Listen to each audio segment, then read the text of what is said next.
Hi everyone, it's Neve here and welcome to my art journaling channel. Today we're going to be using masks to help highlight a background.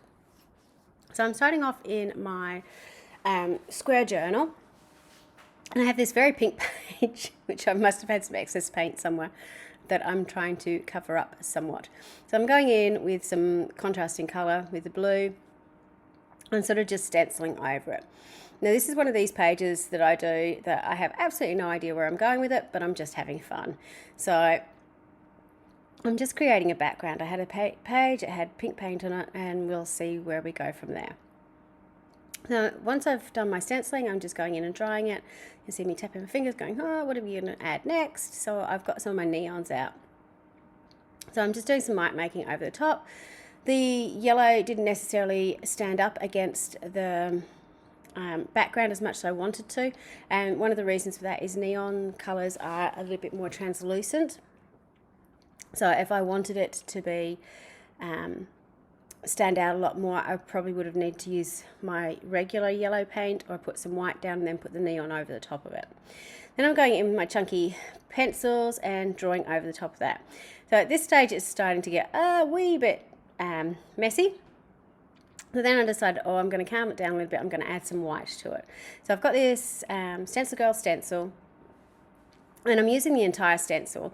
And the reason for that is it's all different patterns and shapes, so it sort of adds to the making sort of graffiti-ish look on the page, but helps to calm down the background somewhat.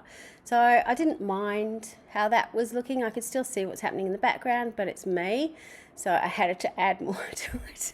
So I went back to neon again with my neon pink ink pad, and then I'm going in with a little bit of black to balance the white.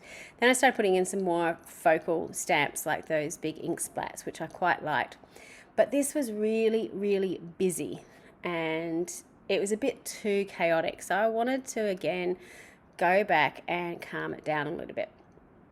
And this is a technique I use a lot with pages either I don't like or I need to do something with, and that is using a mask to help just, I suppose, focus the background a little bit. So I'm going in with the blue again, because it is a good contrast to that pink in the background. And I have cut out my figure. Now you can get mask figures or you can just use a figure from a magazine. And I'm going round and masking out. And you can see how this sort of gives a focus to the rest of the page. With the edges, I've just sort of spread it out with my sponge. I haven't covered the entire page, but I've just sort of faded out, I suppose, the rest of the paint. And I've gone around the figure with my Stabilo Oil pencil and I've wet that to help it bleed out, which gives a bit of a shadow effect. I do have this funny looking, arm resting on something and I don't have anything to rest on, but that's okay.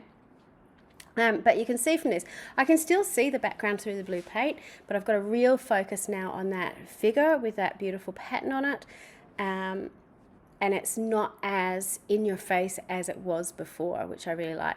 Then I decided to get a bit quirky with it. And I have these washy eyes from Jane Davenport, which are really cool, but they're quite big and they sort of stand out a little bit. The other thing I was trying to look for is, you can see my big washy tape collection there. With Jane Davenport, she's got some noses and mouths as well, which is what I was trying to find, which are obviously at the bottom of my pile. So that's what I was going around to find out. You can see me cutting out the mouth. I think I found a nose somewhere too. So I stuck that on as well. So they're quite handy to have. I thought I might try some smaller eyes. But I think, did I end up with bigger eyes? No, I like the smaller eyes. Yeah, there you go. I stuck them on the other page because you don't waste anything. The next thing I stuck on was obviously a heart. I like to do that on my abstract figures. And I put on this quote washi from Dina Wakley, which is, I'll make my voice saw, something similar to that. You'll see in the close-up at the end, but it's just one that I really, really like. So that's how I created my background. So basically, if you've got an ugly page or a page that's really busy or something to do, try putting a mask on it before you paint over it completely, because you might be really surprised by how it looks. And it doesn't have to be a figure. You can use a flower, a butterfly, something like that will, you know, stand out against the background.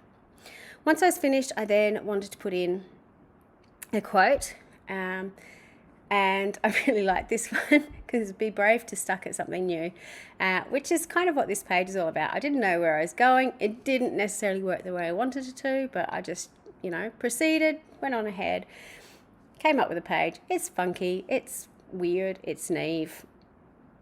It is what it is, but I quite enjoy doing it, and it's nice and bright, and it's something interesting in my journal. So with all my journal pages, whether I absolutely adore them or they're okay, I always learn something from them. So I think that's what I love about it most of all.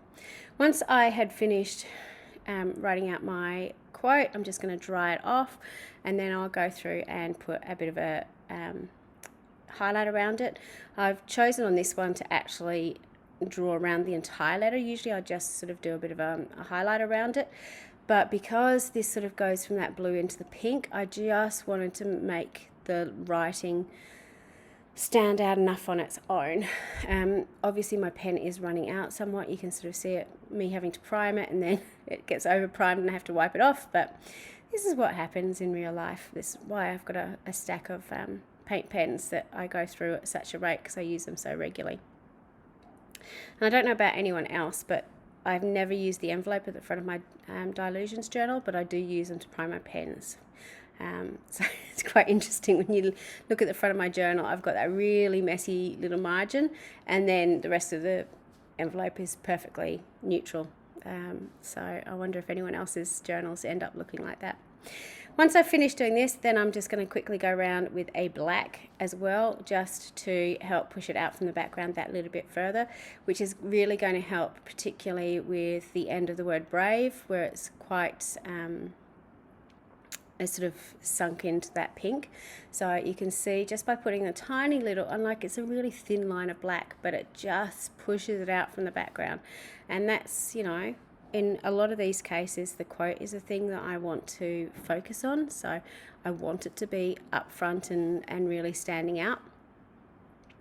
Finally, I just decided to put, because I had a few little spaces at the top, I decided to put in a sprinkle of white over it as well. So this is the finished page. I make my voice strong and my spirit alive. That sounds much better than what I tried to say before. You can see all the stamping, you see all the mark making that I had in the background, but it's been toned down by having that mask on. So it's just such a great technique to renovate your pages, I suppose. So I hope you have a go.